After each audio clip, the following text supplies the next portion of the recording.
Good morning. Now we are discussing about the ideal integrator.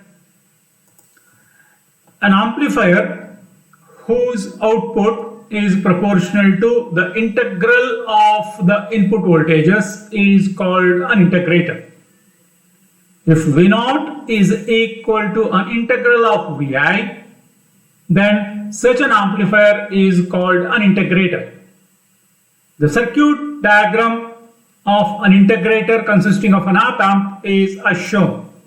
This is the input signal, this is the output signal, and this is the integrating circuit consisting of an op-amp.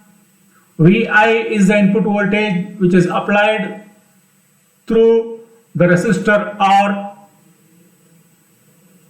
and it is applied to the inverting input terminal, whereas the non-inverting terminal is grounded.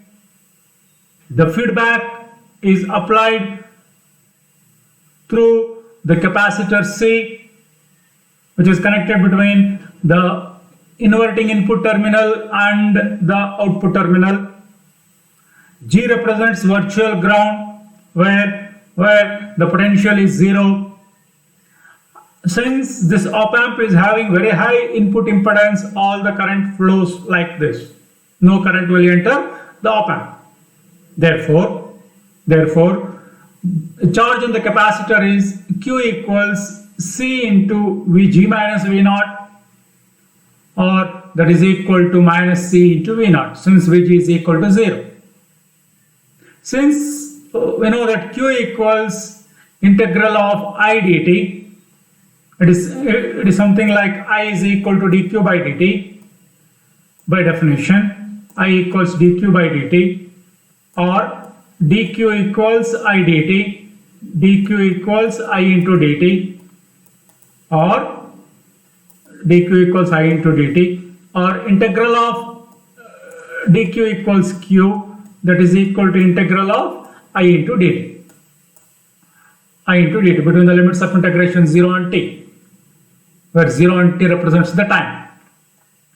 By Ohm's law, we have applying Ohm's law over here. I is equal to Vi minus Vg divided by R. I equals Vi minus Vg by R. Since Vg is again 0, it is Vi by R.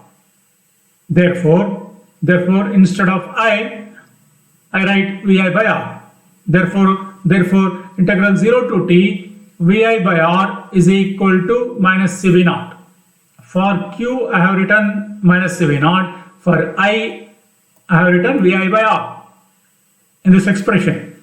Therefore, V0 is equal to minus 1 by Rc into integral Vi dt.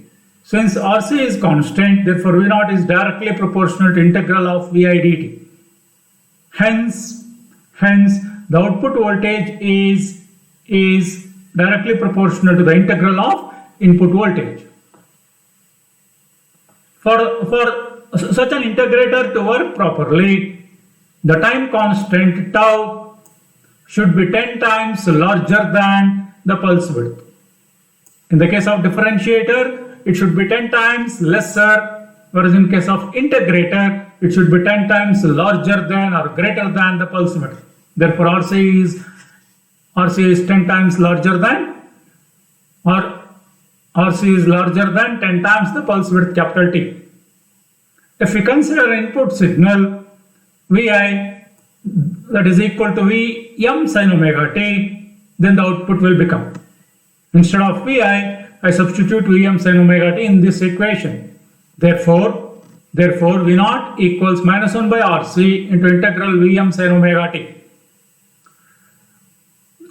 So integrating this, we get Vm by Rc omega into cos omega t plus a constant of integration, or Vm divided by Rc into 2 pi f into cos omega t plus k. Since all these are constants except f, therefore V0 is inversely proportional to f. Hence, the integrator circuits are also known as low-pass filters. Thank you.